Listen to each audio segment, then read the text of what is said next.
Hi everybody. In this video, we are going to continue to study about the first chapter named as the living world. Okay, the living world, and we discussing about the general characteristics of the living organisms. Okay, we are discussing the general characteristics of the living organisms, and through those general characteristics, we are identifying to know which are the well-defining characteristics of the living organisms. Okay, which are the well-defining characteristics of the living organisms. So the characteristics that we studied in the previous videos is we studied about the growth, and we studied about the reproduction. Okay, we studied about the reproduction, and we also studied about the metabolism.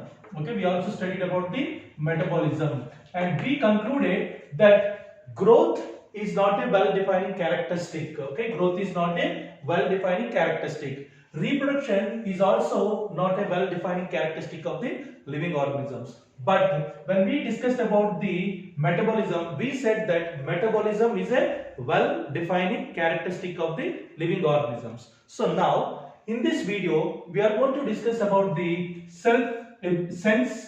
Okay, it is now the consciousness. Okay, it is about the consciousness. Now ability to sense the environment, ability to sense the environment. So we also can call it as what? Consciousness. Okay, consciousness. So now let us discuss and now understand whether consciousness, ability to sense the environment, is a well-defining characteristic of the living organisms or not. So let us now understand what do you mean by consciousness, and other term that can be used is ability to sense the environment. Okay, ability to sense.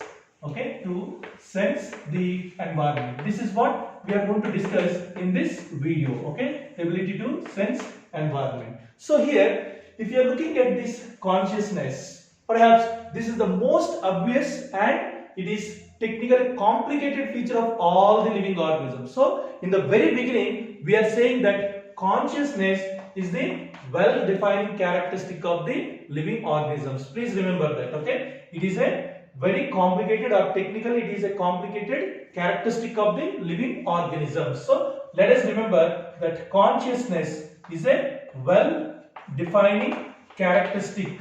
Okay, well-defining characteristic of all the living organisms. Okay, characteristic of all the living organisms. So let us remember this and try to understand how it is so. Okay, how it is so.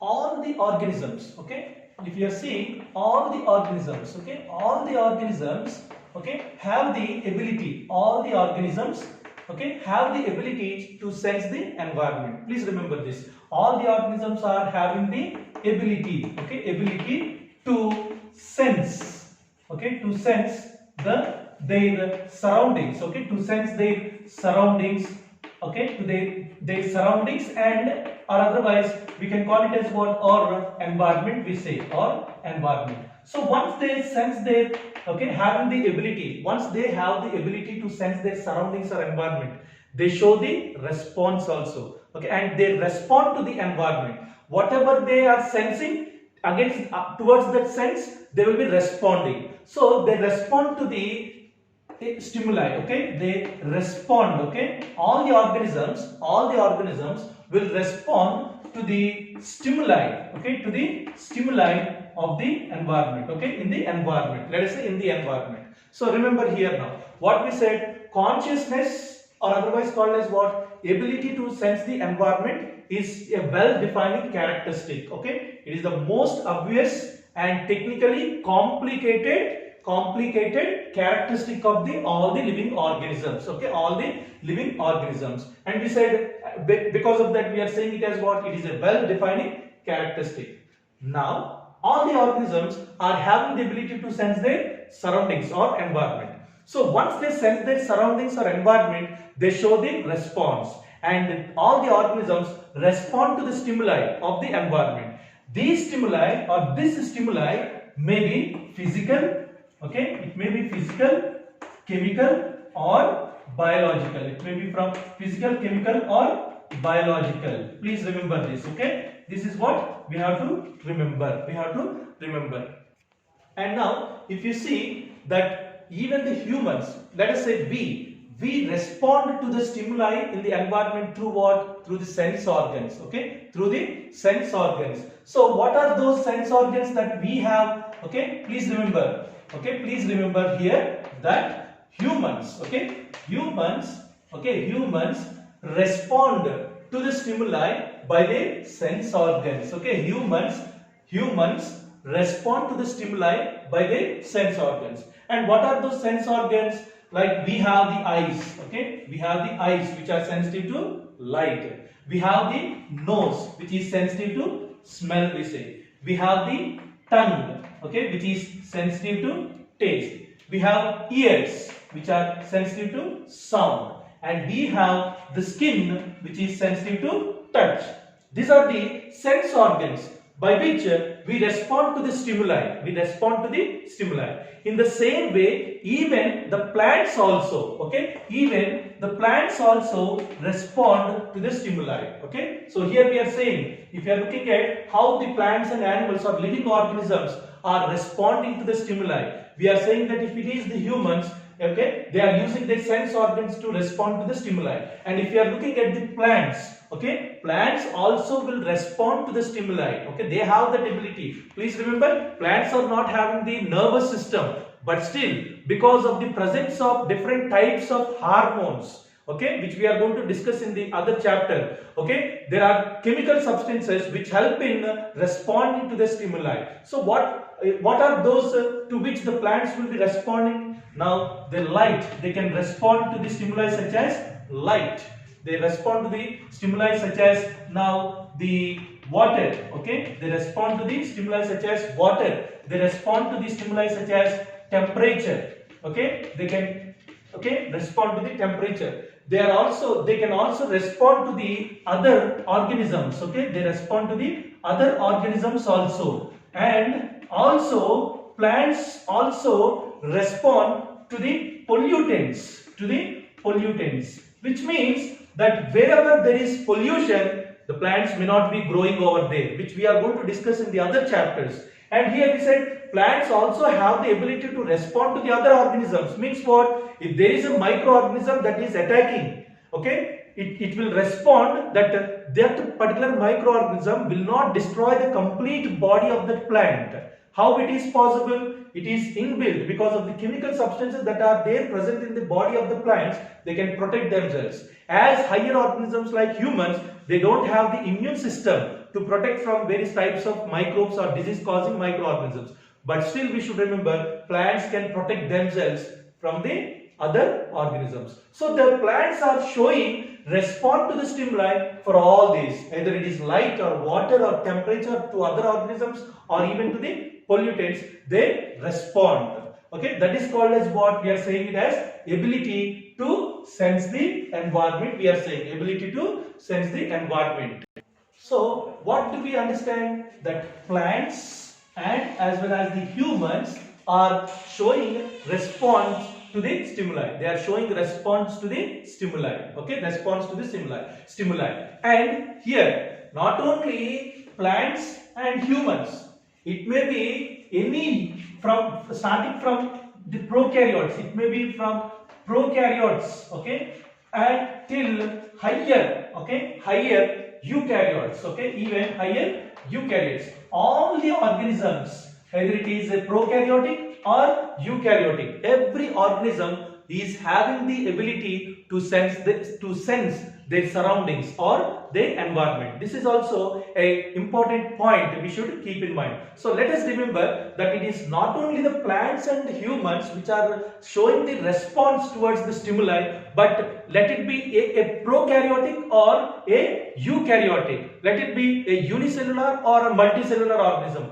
All the organisms will be showing response towards the stimuli. That's what we have to keep in mind. Okay, response towards the stimuli. And now, very important point we have to keep in mind again is about the photoperiod. Okay, about photoperiod. So we should remember that photoperiod. Okay, photoperiod affects reproduction. Okay, photoperiod. We should remember that it affects. Okay, it affects reproduction. Okay, it affects reproduction. It affects reproduction both in plants and animals, okay, both in plants and animals, which are seasonal breeders, okay.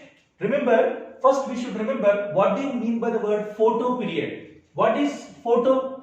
Photo means the light, okay. Let us say if you are just separating these two words, photo period, okay, photo period. Photo means it is light, okay, it is light.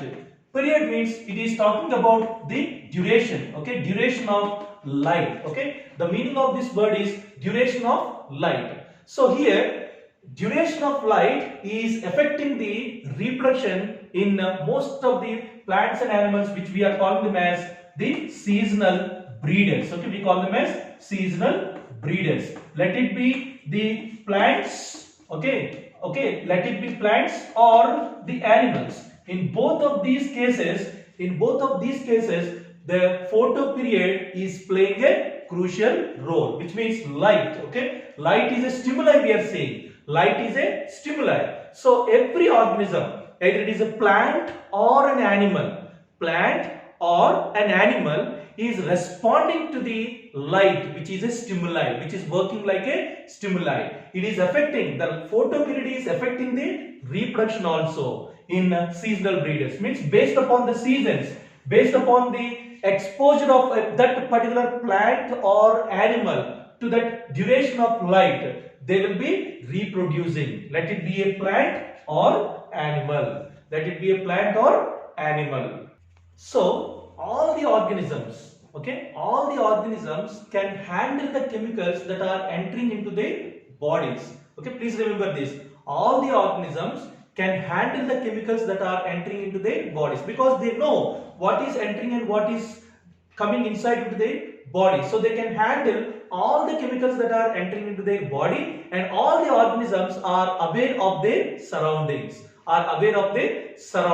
So that's why we are saying that consciousness, or otherwise we are calling it as what? Ability to sense the environment, is a well-defining characteristic of the living organisms. But here, one point that we will be studying or looking at is that if you are taking the humans, okay, please remember that humans are aware of their, okay, self-consciousness, or let us say that humans are only the organisms which are aware and which are having the ability of self-consciousness, okay. They are having the ability of self-consciousness, which is very, very important. But this self-consciousness is different from this consciousness, okay. So here, but don't get confused that self-consciousness is a well-defined characteristic. No, because all the other living organisms are not having the self-consciousness. Please remember this.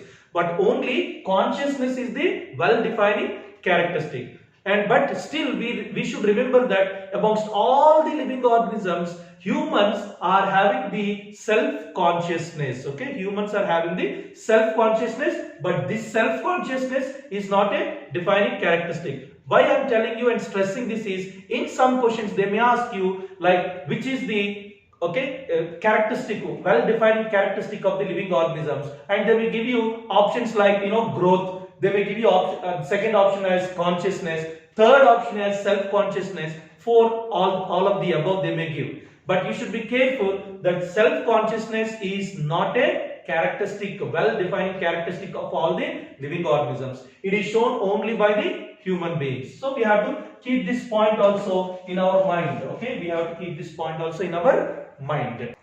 In humans, it is very hard to define the state of the life. Okay, it is very hard to define the state of the life. Why it is very hard to define the state of the life? Because if you are seeing some patients, okay, if you are seeing some patients in the hospitals, okay, in the hospitals where they are lying on the hospital bed, who are in a coma, okay, they lie on the hospital bed who will go into coma. So those patients who are in coma, okay, those patients who are in coma cannot, their heart and their lungs may not be working properly, and they are supported with what? Machines, okay, they are supported with machines for their survival, okay, for their survival. And here if you are seeing these patients, okay, who are in coma in the hospitals, who are supported by the machines, they don't have the self-consciousness. They don't have the self-consciousness. Please remember this. And we cannot say whether they are living or non-living. Please remember this. We cannot say whether they are living or non-living. Okay, whether they are living or non-living, we cannot define. That's what we are saying. In humans, it is very hard to define the state of life. It is very hard to define the state of life. For example, we are taking here what? A patient who is in coma in the hospital. That patient is supported by the machines which replace what? Which replace heart and lungs. Okay, heart and lungs. Okay, heart and lungs are replaced by the machines. Okay, by the machines. And these people who are in coma, okay, they don't have what? Don't have self-consciousness. Okay, don't have self-consciousness. Okay, self-consciousness. And that's why we cannot say whether they are living or non-living. Whether they are living or non-living. And these people may not come back to normal life. And these people may not come back to normal life. So here what we understood, that we have to keep in mind that consciousness, or otherwise we are calling it as what? Ability to sense the environment, is a well-defining characteristic. It is most obvious and technically complicated characteristic of all the living organisms. It is most obvious, technically complicated feature of all the living organisms. And moreover, please remember, self-consciousness that is only shown by the humans is not a well-defining characteristic. You may get confused. It is only consciousness is a well-defining characteristic. So in the next video, we are going to discuss much more about these characteristics or the chapter, the living world. Thank you so much.